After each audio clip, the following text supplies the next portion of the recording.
সুদৰ্শন ৰাস উদযাপন হ'ব। আজি তাৰে কেইবাখনো আৰম্ভ হৈছে। প্ৰায় এমাহ জোৰা বিভিন্ন অনুষ্ঠান আছে। গতিকে কলিয়াবৰত এয়া উত্তৰ কলিয়াবৰ হাজাৰ, হাটবৰ হাজাৰলৈ গৈছিলোঁ। গতিকে কলিয়াবৰত গুৰুজনাৰ কৃষ্টি সংস্কৃতিৰ যিটো প্ৰসাৰ আৰু তাৰ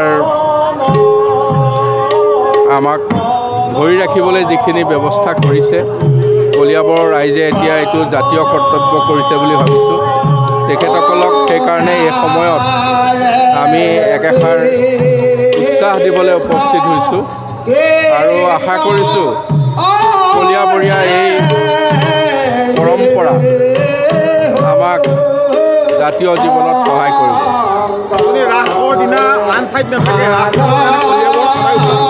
মই সেইকাৰণে যোৱাকালি মঙলদৈত এদিন আগবঢ়াই দিলোঁ। আজি ইয়াত থাকিবলৈ কাৰণে এদিন আগতেই তাক মই গৈ আহিলোঁ যোৱাকালি। গতিকে মই সদায় চেষ্টা কৰোঁ ইয়াত থাকিবৰ কাৰণে। মই যিমানকেইখন পাৰোঁ মাতবোল লগাম। কি ক'ব মানে ৰাইজে উঠি অহা ল'ৰা ছোৱালীৰ কাৰণে আমি ওলাই কৰি আহিছোঁ মানে সজাগত হ'বৰ কাৰণে, সৰু সৰু ল'ৰা ছোৱালী হ'বৰ কাৰণে। অনুভৱটো কওক। অনুভৱটো কি আৰু মই যে এতিয়া এই 60 বছৰ বয়সতো যে নাচিবলৈ অকণমান উৎসাহ বা অনুভৱ আহিছে, তাৰ কাৰণে মানে মই ওলাই আহিছোঁ। জুবিন গাৰ্গৰ গীতসমূহৰ ওপৰত আধাৰিত গানে কি আনে নামৰ এটা সুন্দৰ অনুষ্ঠান আপোনালোকৰ ওচৰলৈ আহি আছে অতি শীঘ্ৰে।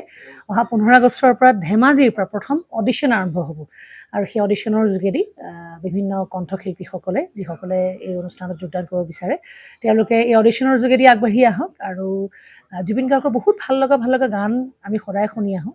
আৰু আপোনালোকৰ যদি ভাল লগা গান থাকে, জুবিন গাৰ্গৰ আপোনালোকে গাই ভাল পায়, তেন্তে অডিশ্যনত যোগদান কৰক। মোৰ ফালৰ পৰা আন্তৰিক শুভকামনা থাকিল এই সম্পূৰ্ণ অনুষ্ঠানটোলৈ। ধন্যবাদ।